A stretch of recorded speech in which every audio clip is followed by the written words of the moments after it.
What's happening, Panda Nation? Peter Von Panda here. Hey, I needed another flash drive and wanted to pick up this SanDisk Cruzer Glide 3.0 and just show it to you. I wanted to show it to you, not because we're going to review it per se. You know, most flash drives are made the same, but we'll just look at the form factor of it.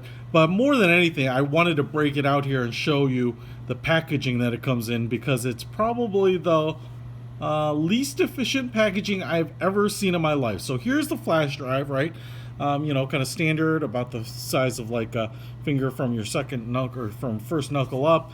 And we'll take a look at that, retracting a USB port on the end there. But just want to show you the packaging here, because it is pretty much the biggest packaging I've ever seen for something of this size.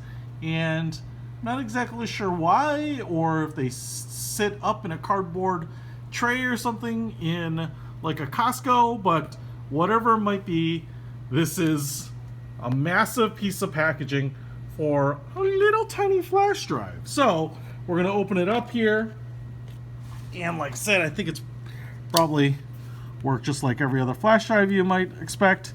256 megs.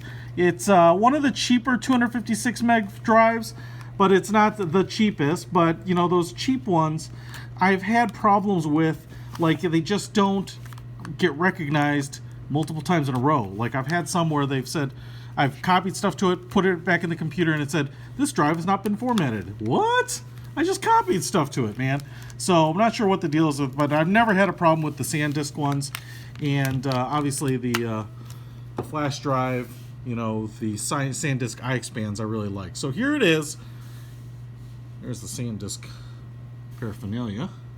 And here is the SanDisk flash drive itself, slightly contoured and, you know, kind of thin. Black plastic, Cruzer. It has a little hole here for a lanyard. Kind of looks like a little tiny chubby skateboard. 256 gigs should be big enough for most of your needs. And on top of that, it should actually be kind of durable, because it has a little retracting USB plug right there. So it looks like you just pull this back in and out. Seems to lock in. There's like a little detent. I think I have to kind of push this down. That gets it off there. And then it locks in the back too. You kind of push it down, push it forward, and then it locks in. I can't retract it without pushing it down. USB 3.0, so it should read write up to 90 megabits per second. So pretty cool. I'm sure it works. They always do. But check it out. I'll put a link to it in the description. Cruzer Glide 3.0, 256 gigs. Like I said, I think I paid $51 for this, so they're not giving them away. But for 256 gigs, I think it's a pretty reasonable deal. Peter Von Panda out.